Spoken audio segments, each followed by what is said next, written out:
제가 직업을 세 가지 가졌는데요. 한 가지가 국방연구원의 연구원을 했었습니다. 제가 무기체계 문제, 뭐 전쟁 이런 것들 분석을 대량적으로 해서 하다 보니까 그리고 이제 또 기자를 했고 국방부 대변인을 작년 1월까지 한 5년간 했었습니다.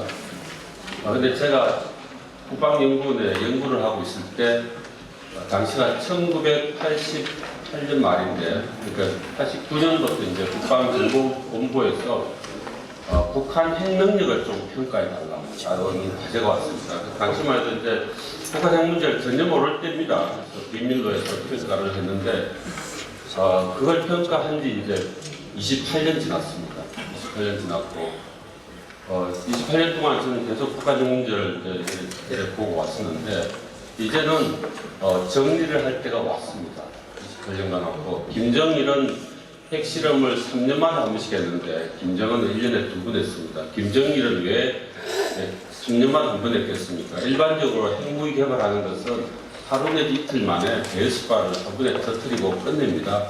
근데 김정일이가 그렇게 한 이유는 핵무기를 개발하면 죽을 것 같아서 그런 생각됩니다. 근데 김정은은 젊어가지고 내일 죽어도 오늘 죽는지 모르는 그런 젊은이여서 그런 것 같은데, 하여튼 이런 상황이고, 저는 이 대한민국이 이 마트에서 엄마, 아들, 딸, 그리고 남편이 아이스크림 먹고, 그리고 또 피자 사서 웃으면서 하는 그런 웃음이 끊이지 않는 그런 오늘 내일이 이루어지기를 바라면서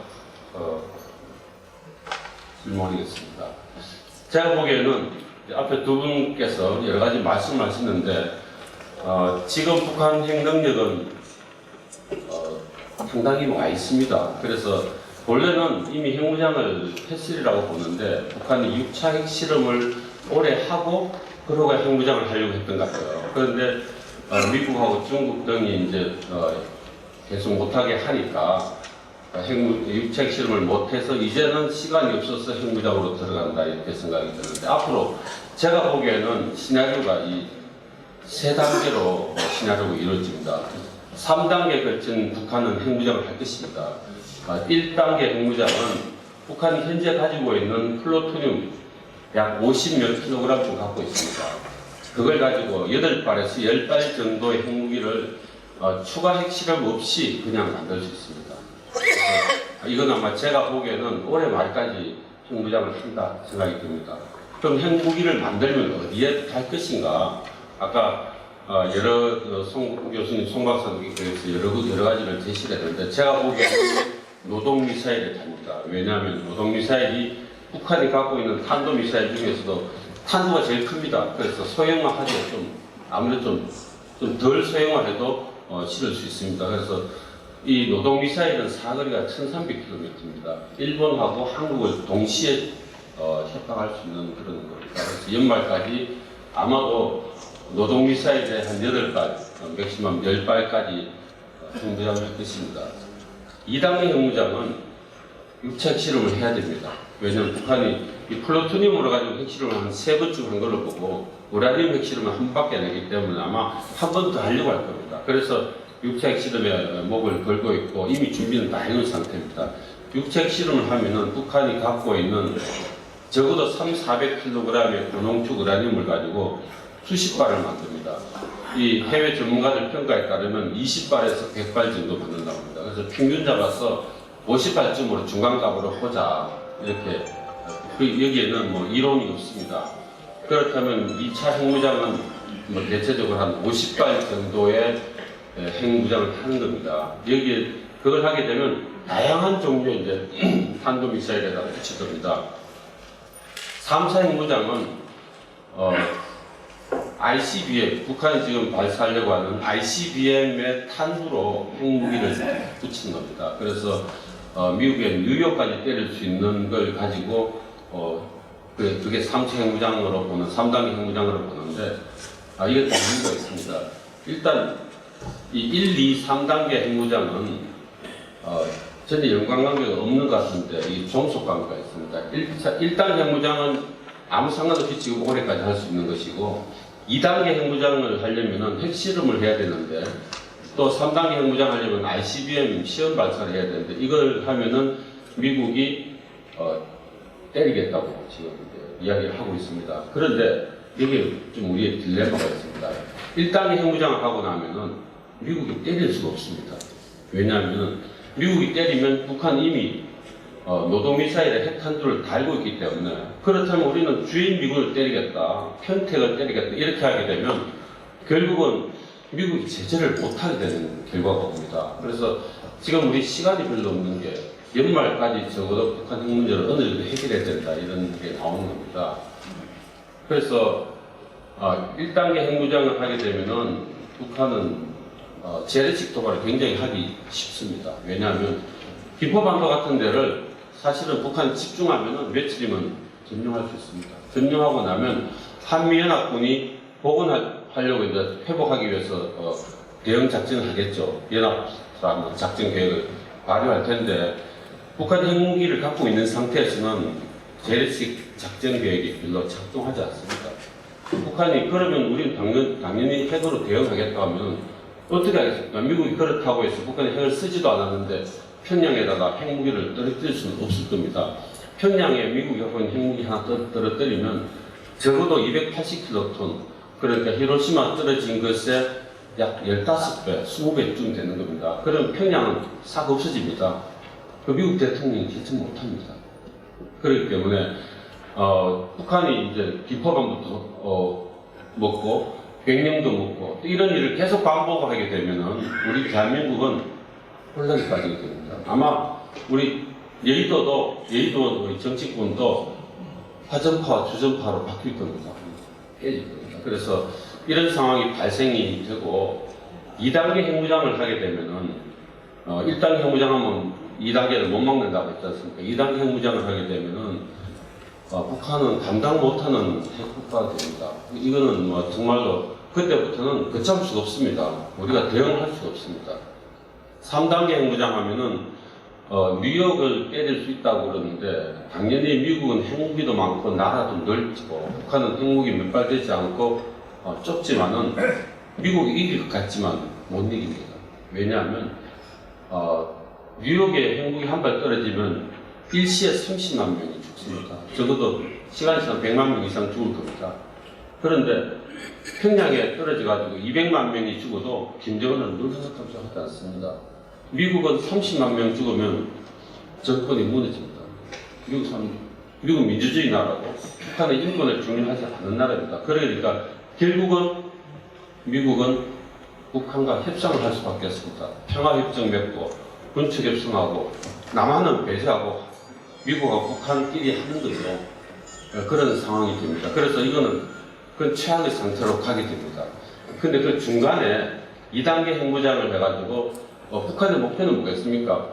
북한의 김정은 체제 인정에 달하는 거거든요. 인정을 하게 되면은 이 남한은 대한민국을 배제하고 일단은 북미 간 미국 북한 간에 하자 하는데 이 북한은 주인 미군을 때린다고 합니다. 주인 미군을 왜 때리겠습니까? 주인 미군은요, 주인 미군 기지에 가면 유엔사 깃발이 꽂혀 있습니다.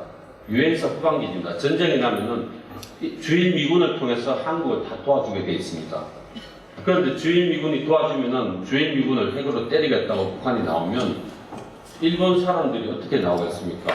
아니 우리가 태평양 전쟁 때 원자탄 2발을 맞았는데 한국 사람들 때문에 왜 우리가 맞아야 되느냐 또 이렇게 나오지 않겠습니까? 여론이 들끓을 겁니다. 그래서 주인 미군 철수하라고 나올 수도 있습니다. 급기야는.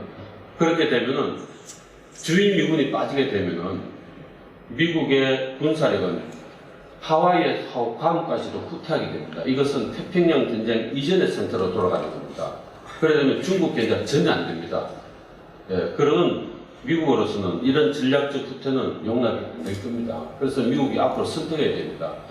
일단은 연말까지 북한을 때릴 것인지 아니면은 북한하고 협상을 할 것인지 주인 미군 철수할 전략적으로 아주 후퇴할 것인지 이런 몇 가지 중요한 결정을 해야 될 때 봅니다. 여기는 별 방법이 없습니다. 물론 이 선택과 선택 사이에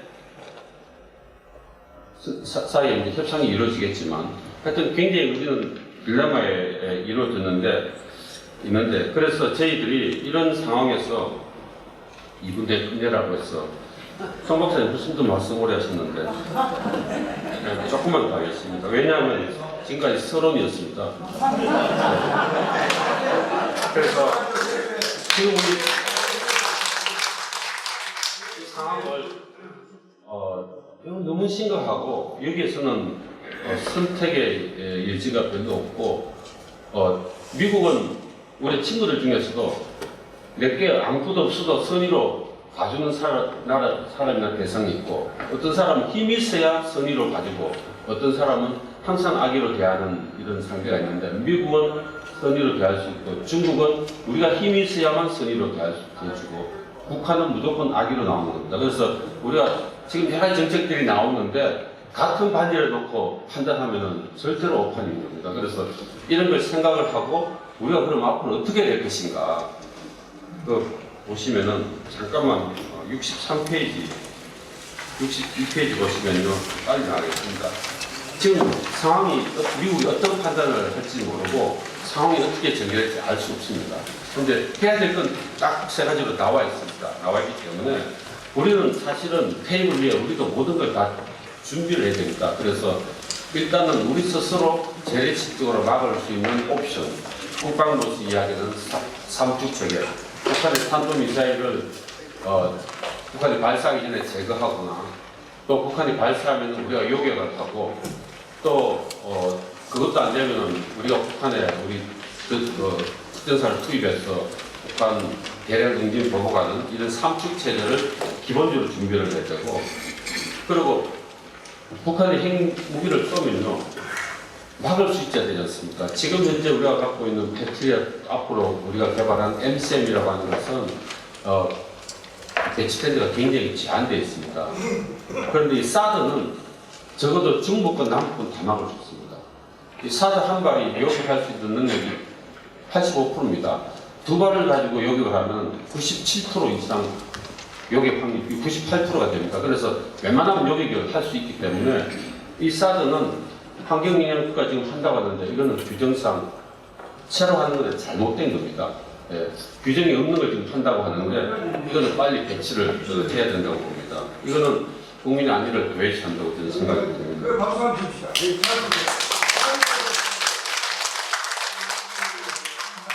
연말까지 시간이 없는데 이걸 1년 이상 환경영향 평가한다는 것은 있을 수 없는 일입니다. 그리고 이제 만약에 상황이 벌어지면 북한이 장사정포를 쏩니다. 사실 장사정포 이거 하루 내에 제거할 수 있는 방법이 있습니다. 우리가 그쪽을 집중해서 무기체계를 사면 됩니다. 이미 개발된 것도 있습니다. 그래서 진짜 한 몇 시간 내에 딱 제거해버리면 북한이 뭐 손쓸 게 별로 없습니다.